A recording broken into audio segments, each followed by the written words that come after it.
Françoise Pichot. Je suis dans l'association France Alzheimer depuis 2010. J'y suis suite au diagnostic qui a été fait au CHU d'Angers pour mon mari sur la maladie d'Alzheimer.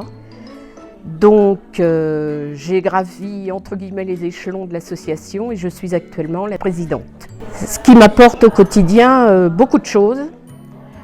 Je suis au plus près des familles.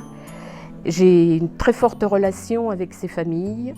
Je continue à être une femme de terrain, donc aller voir les familles, créer des haltes relais, faire la formation des aidants, puisque c'est cette formation qui m'a beaucoup aidée à supporter cette maladie.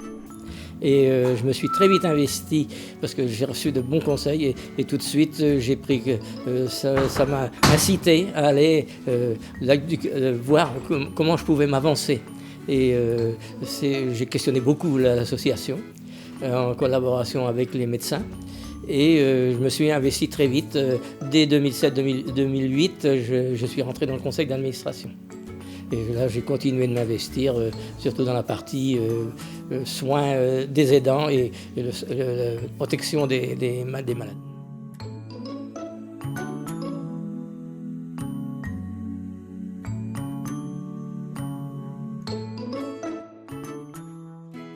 Ça me donne beaucoup de contacts avec d'autres bénévoles, mais avec les familles et leurs malades. Nous nous retrouvons au cours de l'année lors de permanences d'animation avec des animateurs et aussi nous organisons un repas et les gens viennent pour un moment de détente et de loisir et c'est très précieux pour les uns pour les autres. Donc trois types de missions. La première mission, c'est le contact avec les aidants et les malades. Deuxième type d'activité, c'est la représentativité. La représentativité de France Alzheimer auprès d'autres acteurs locaux. Notamment cette année, les 2 clics de Nord-Est Anjou qui est à Baugé et Loire-Othion à Beaufort. La troisième partie, c'est l'administration de France Alzheimer, les réunions, conseil d'administration et autres. Si je voulais définir très brièvement France Alzheimer 49, je dirais, non pas en un seul mot, le premier mot qui me vient à l'esprit c'est générosité, mais c'est aussi amitié et compréhension et convivialité aussi beaucoup, et disponibilité. Donc ça fait beaucoup de mots peut-être, mais encore c'est insuffisant pour définir et pour rendre hommage au dévouement de tous les bénévoles, parce que c'est formidable ce qu'ils font. C'est une association vraiment tournée vers les familles pour qu'elles trouvent auprès de nous du soutien et surtout qu'elles ne se sentent pas isolées et qu'elles rencontrent d'autres personnes qui ont les mêmes soucis.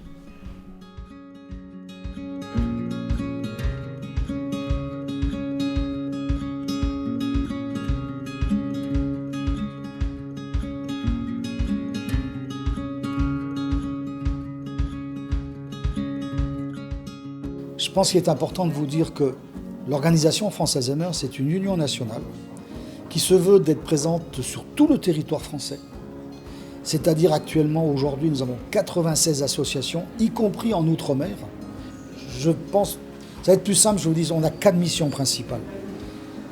La finalité de France Alzheimer, c'est d'assurer des missions sociales. Les missions sociales, c'est mettre à disposition de nos familles des concepts de maintien de liens sociaux, beaucoup d'entre elles.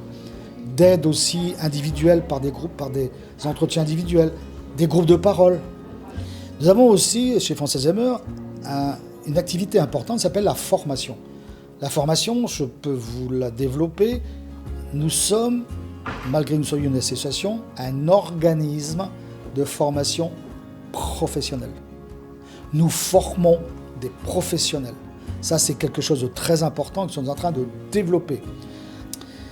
Il reste aussi une mission importante de chez France Alzheimer, c'est plaidoyer auprès des pouvoirs publics avec qui nous sommes des acteurs incontournables et crédibles, ainsi qu'auprès du grand public.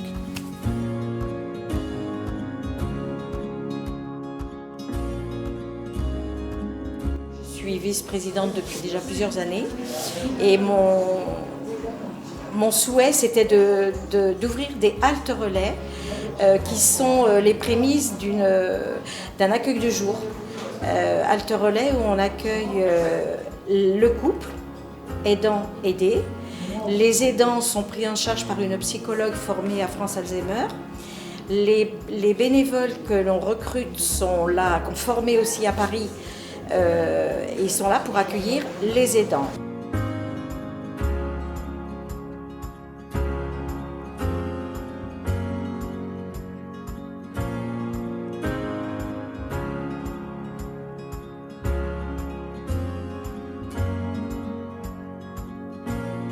Alors l'idée de se retrouver dans un café plutôt que d'être dans les locaux de l'association, c'est de pouvoir aussi créer du lien social en dehors, de retrouver le plaisir de sortir, parce que les personnes vont s'isoler à cause du regard de la maladie, du regard que peuvent avoir les autres.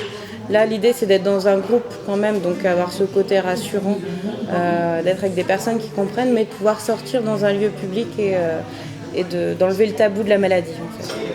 Oui. C'est une porte d'entrée, il y a des personnes qui vont commencer par aller aux permanences, par aller au bureau, et il y a des personnes où le bureau va faire peur. Et elles vont commencer par venir ici. Alors, l'idée, c'est que cette association, c'est une association au service des familles, et à partir du moment où on est ouvert à l'échange, les personnes vont être accueillies à bras ouverts, autant pour être bénévoles que pour être aidées en tant que famille. C'est une des premières choses que moi, quand je suis venue dans l'association, j'ai ressenti, c'est cet accueil chaleureux et très proche au final, autant des bénévoles que des professionnels. Et toujours des conseils adaptés, qu'on veuille aider ou qu'on veuille être aidé. L'idée c'est de s'approcher au plus des besoins des personnes qui sont dans l'association. Et ça crée du lien.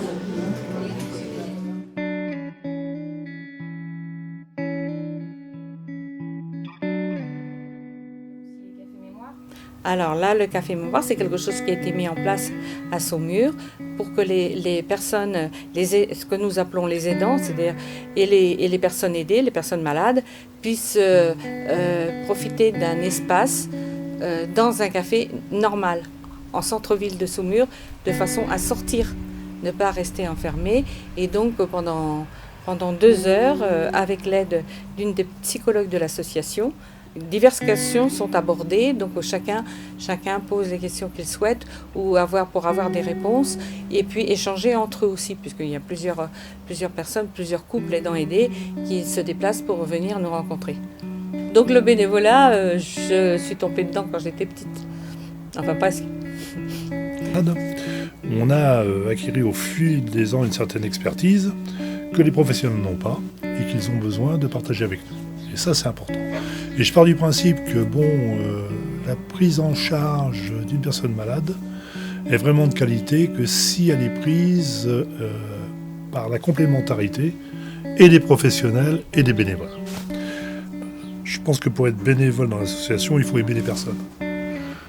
Si on n'aime pas les personnes, si on n'a pas d'empathie, c'est difficile d'être bénévole dans l'association. Donc moi, ce que je dirais aux futurs bénévoles, d'abord, c'est très riche. On est sur de l'humain. Ça, c'est important. C'est des choses qu'on partage, qu'on retrouve je pense, dans peu d'autres associations. Et puis, cette humilité qu'on a à accompagner les personnes nous permet moi je le dis comme ça, c'est mon langage un peu, de nous élever, nous personnellement.